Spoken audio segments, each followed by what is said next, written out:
अर्जित करते हैं। इसको ध्यान से सुनना है।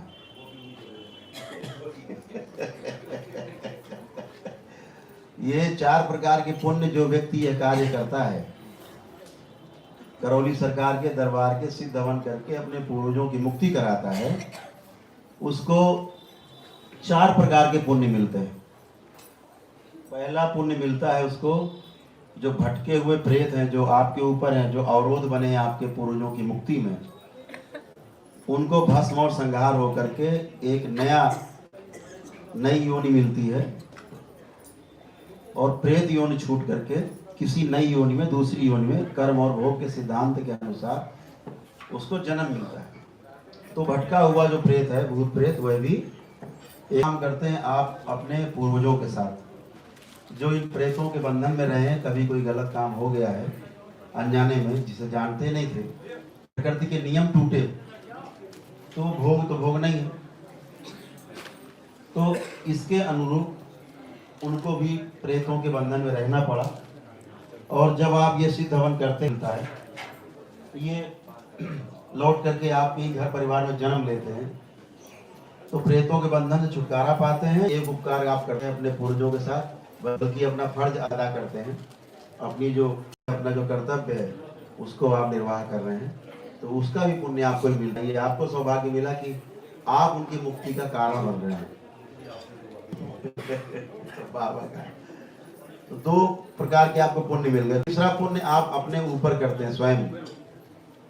इस समय जितने भी परिवार के आपके सदस्य हैं, उन सब पर आप करते हैं उपकार, कि आप अपने जिंदा रहते ही प्रेतों से मुक्ति पा जाते हैं, और आपके पूर्वज सारे मुक्ति पा जाते हैं, कोई पूर्वज भी नहीं बचता।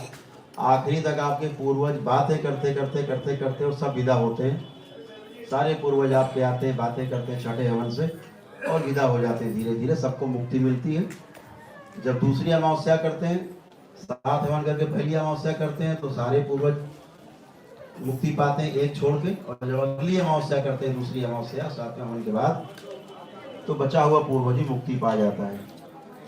रुकना तो भी नहीं चाहता, उससे कितनी भद्रमस्ती, हम कोई मुक्ति दो, हमें भी दो, हमें को छोड़, तो उसको ही मुक्ति मिल जाती है। इसके पश्चात तीसरा पुण्य यही है कि आप अपने को स्वयं को प्रेत बाधा से मुक्त करा लेते हैं। जो परिवार आपका इस समय है, बच्चे से बुजुर्ग तक, वह सभी प्रेत बाधा से मुक्त होता है।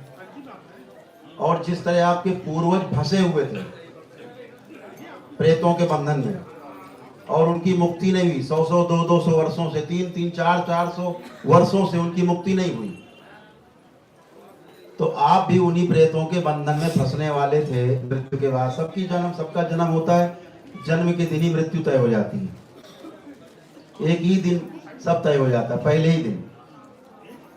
तो आप उस बंधन में नहीं फंसते। जब आपकी मृत्यु होगी, तो जैसे आपके पूर्वज अभी विदा हो गए, आपको भी आराम से मुक्ति मिलती है। आप भी पलट के अपने घर में, परिवार में, मित्रों में जन्म लेते हैं। तो इस प्रकार से आप एक पुण्य अपने और अपने परिवार पर करते हैं। तीसरा पुण्य। चौथा पुण्य वह है जो अभी धरती पर आए नहीं है, आपकी अगली पीढ़ी जो धरती पे आएगी, वह भी प्रेत बाधा से मुक्त परिवार आपका होगा। जब आपके परिवार में वह जन्म लेगा, तो प्रेत बाधा नहीं मिलेगी, किसी प्रकार की बाधा नहीं होगी।